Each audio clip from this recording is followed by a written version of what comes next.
काय नेमकी तुमची भावना आहे? खरं तर आज अजितदादा पवारसाहेब विना हा पहिल्यांदाच हा वर्धापन दिन आम्ही साजरा करतो. ह्याचं दुःख या राज्यातील देशातील राष्ट्रवादी काँग्रेस पक्षांच्या कार्यकर्त्याला निश्चित प्रकारे आहे.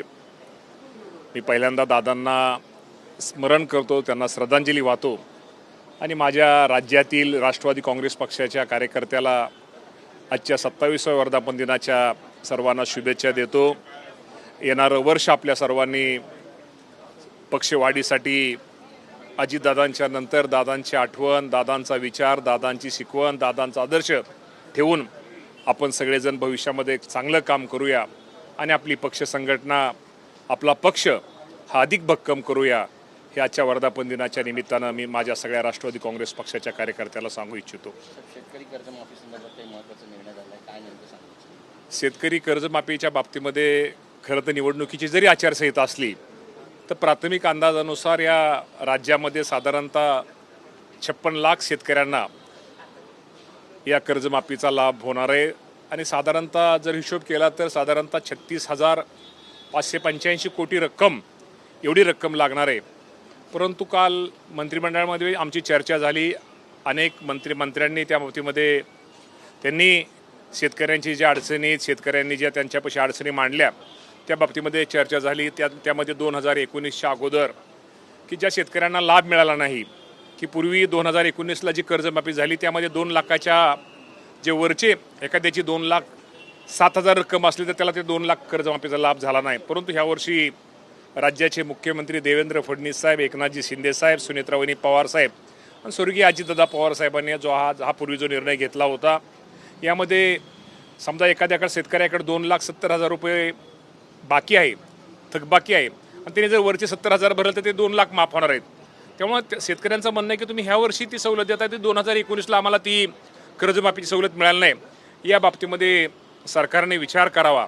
या बाबतीमध्ये जी आमच्या उपसमिती खालच्या ते आम्ही जे दिलेल्या समितीने तयार केलेल्या आहेत, या बाबतीमध्ये चर्चा करून राज्याचे मुख्यमंत्री 2019च्या पूर्वी शेतकऱ्यांना काय देता येईल, काय करता येईल या बाबतीमध्ये निश्चित प्रकारे ते निर्णय घेतील.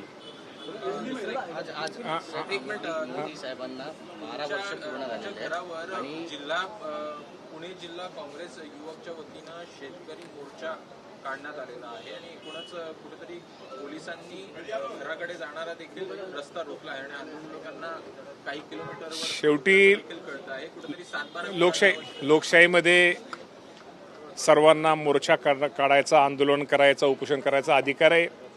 कदाचित विरोधी पक्ष म्हणून काँग्रेस पक्षाने तो मोर्चा तो काढलेला असावा आणि त्या बाबतीमध्ये निश्चित प्रकारे शेवटी मोर्चा म्हणजे ती शेतकऱ्यांची भावना आहे आणि आम्ही पण शेतकऱ्याची मुलं आहोत. त्यामुळे आम्हाला शेतकऱ्यांच्या भावना काय आहेत, शेतकऱ्याच्या अडचणी काय आहेत त्याची जाण आहे. शेवटी कुठलीही गोष्ट करताना एवढ्या गोष्टी सोप्या नसतात. शेवटी आपण घरामध्ये एखादा आपला प्रपंच चालवताना किंवा संसार चालवताना शेवटी त्या कारभारालाच माहिती असते अडचणी काय आहेत. तर निश्चित प्रकारे राज्याचे मुख्यमंत्र्यांचं मी पुन्हा एकदा या निमित्तानं आभार मानतो की एवढ्या अडचणीचा काळ असताना, एवढं सरकारच्या तिजोरीवरती भार असताना सुद्धा माझ्या जो अडचणीत आलेला राज्यातला शेतकरी आहे त्या शेतकऱ्याला या राज्याच्या मुख्यमंत्री, दोन्ही उपमुख्यमंत्री आणि महायुतीच्या सरकारने मदत केलेली आहे. निश्चित शेतकऱ्यांच्या अजून भावना आहेत, शेतकऱ्यांना मदत अजूनही जास्त करणं गरजेचं आहे. त्यामध्ये शेतकऱ्यांची कुठल्याही प्रकारची चूक नाही आहे आणि शेतकऱ्यांची भावना, शेतकऱ्यांची मागणी ही रास्त आहे.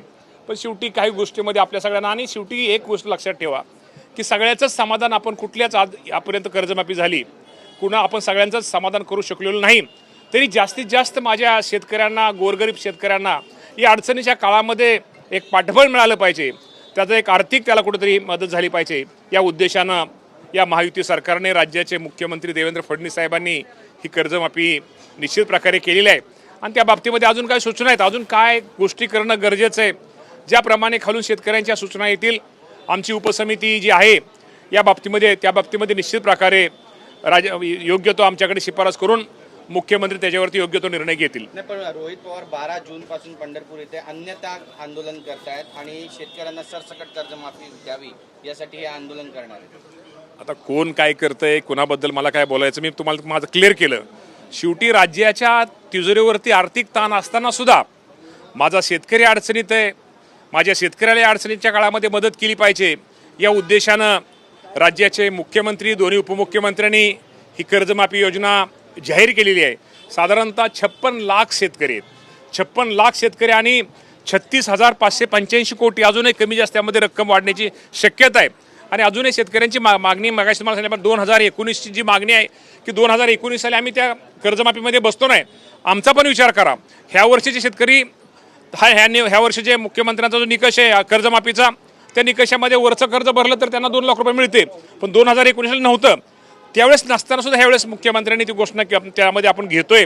त्या बाबतीमध्ये निश्चित प्रकारे त्या शेतकऱ्यावर जो अन्याय झालेला आहे त्या बाबतीमध्ये काय विचार करता येईल तो करण्याचा प्रयत्न हा केला जाईल.